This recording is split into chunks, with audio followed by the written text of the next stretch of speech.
Iran উত্তেজনার মধ্যেই গোপনে আমিরাত সফরে নেতানিয়াহু। বেইজিংয়ে ডোনাল্ড ট্রাম্প ও শি জিনপিংয়ের মধ্যে বৈঠক শুরু।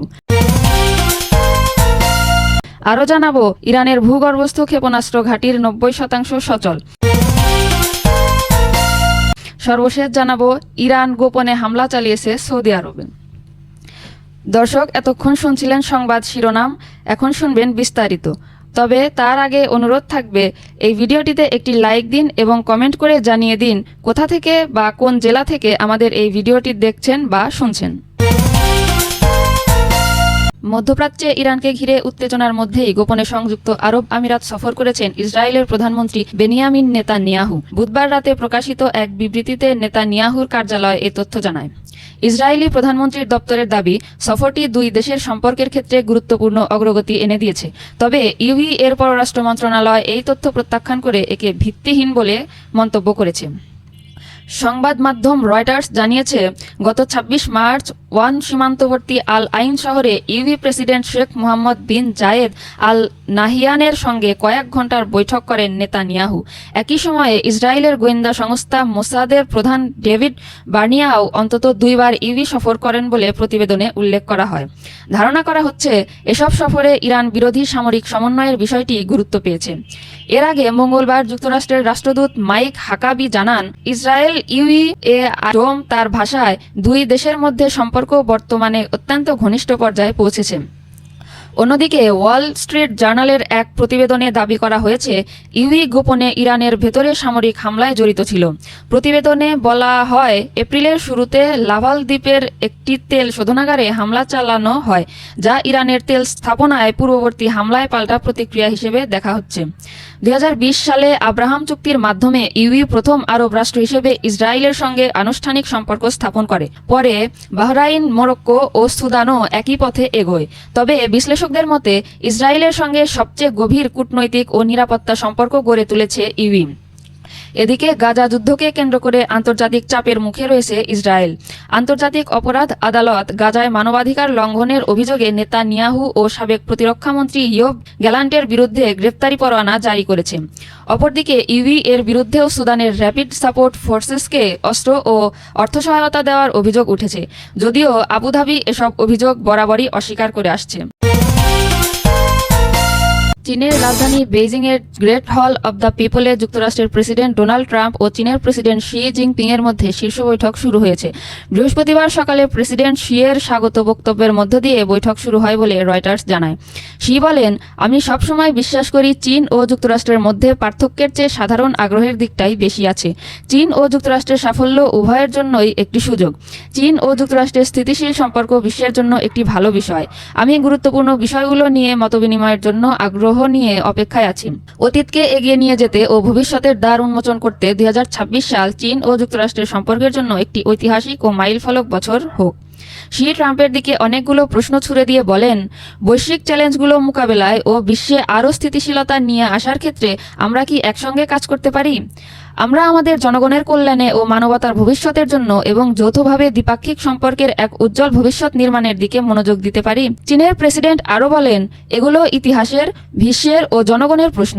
এগুলো একই সঙ্গে আমাদের সব সময়ের সবচেয়ে মৌলিক প্রশ্ন, যা গুরুত্বপূর্ণ দেশের নেতা হিসেবে আমাকে ও আপনাকে অবশ্যই একসঙ্গে উত্তর দিতে হবে। মার্কিন প্রেসিডেন্ট বলেন, যখনই আমাদের কোনো সমস্যা হতো আমরা খুব দ্রুত তা সমাধান করে ফেলতাম। তিনি জানান, চীনের জন্য ও প্রেসিডেন্ট শি যে কাজ করেছেন তার প্রতি তার শ্রদ্ধা আছে। আপনি একজন মহান নেতা। আমি এটি সবাইকেই বলি, আপনি একজন মহান নেতা। কখনো কখনো মানুষ আমার এমন বলাটা পছন্দ করে না, কিন্তু তা সত্ত্বেও এটি বলি, কারণ এটি সত্যি। চীনা গণমাধ্যম সিসিটিভি জানিয়েছে, বৈঠকের আগে গ্রেট হল অব দ্য পিপলের সামনে ট্রাম্পের সম্মানে একটি স্বাগত অনুষ্ঠান হয়। পরে এই স্বাগত অনুষ্ঠানের জন্য কৃতজ্ঞতা প্রকাশ করেন ট্রাম্প। ১৩ থেকে ১৫ মে পর্যন্ত এক রাষ্ট্রীয় সফরে চীনে গিয়েছেন ডোনাল্ড ট্রাম্প।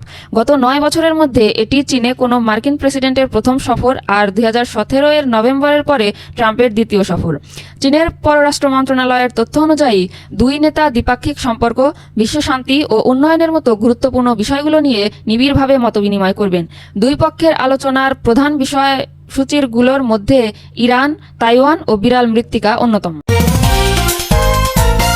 যুক্তরাষ্ট্রের নেতৃত্বাধীন ব্যাপক বিমান হামলা সত্ত্বেও ইরানের ক্ষেপণাস্ত্র ভাণ্ডারের প্রায় 70%ই অক্ষত রয়েছে। হরমুজ প্রণালীর পার্শ্ববর্তী 33টি ক্ষেপণাস্ত্র স্থাপনার মধ্যে 30টি ইরান পুনরায় সচল করতে সক্ষম হয়েছে।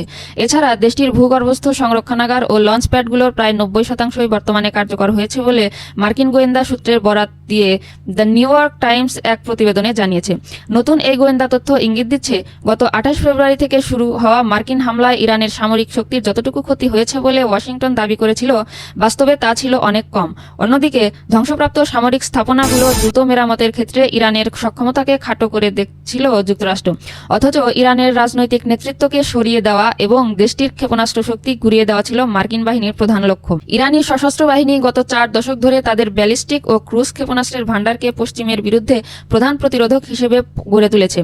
এই সক্ষমতা অর্জনে ইরান উত্তর কোরিয়ার কাছ থেকে ব্যাপক কারিগরি সহায়তা নিয়েছে, বিশেষ করে মাটির শত শত মিটার গভীরে বহুতল বিশিষ্ট ক্ষেপণাস্ত্র ঘাঁটি এবং সেগুলোকে যুক্তকারী ভূগর্ভস্থ রেল নেটওয়ার্ক নির্মাণে উত্তর কোরিয়ার প্রযুক্তি গুরুত্বপূর্ণ ভূমিকা পালন করেছে।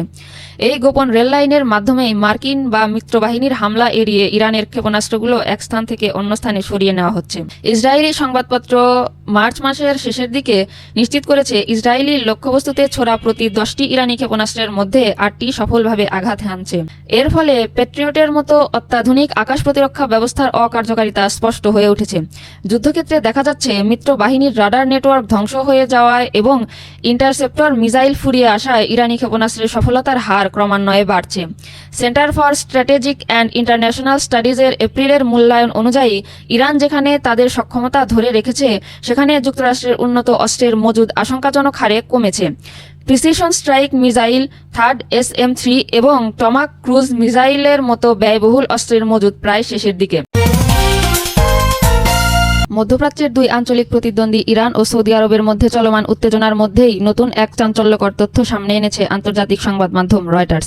প্রতিবেদনে দাবি করা হয়েছে, সাম্প্রতিক সংঘাতের সময় সৌদি বিমান বাহিনী গোপনে ইরানের ভেতরে একাধিক সামরিক হামলা চালিয়েছে। পশ্চিমা ও ইরানি কর্মকর্তাদের বরাতে রয়টার্স জানায়, যুক্তরাষ্ট্রের সামরিক ঘাঁটিতে হামলার ঘটনার পর সৌদি আরব ইরানের অভ্যন্তরে গোপনে অভিযান পরিচালনা করে। বিশ্লেষকদের মতে এটিই হতে পারে ইরানের মাটিতে সৌদি আরবের প্রথম সরাসরি সামরিক পদক্ষেপ। প্রতিবেদনে আরও বলা হয়, ফেব্রুয়ারির শেষ দিকে যুক্তরাষ্ট্র ও ইসরায়েলের ইরান বিরোধী হামলার পর পুরো মধ্যপ্রাচ্যে উত্তেজনা ছড়িয়ে পড়ে। সেই পরিস্থিতিতে সৌদি আরবও হামলার মুখে পড়ে এবং পরে গোপনে পাল্টা আঘাত হানে। সূত্রগুলোর দাবি, অভিযানের পর রিয়াদ তেহরানের আনুষ্ঠানিকভাবে বিষয়টি জানায়। এরপর দুই দেশের মধ্যে কূটনৈতিক যোগাযোগ শুরু হয়।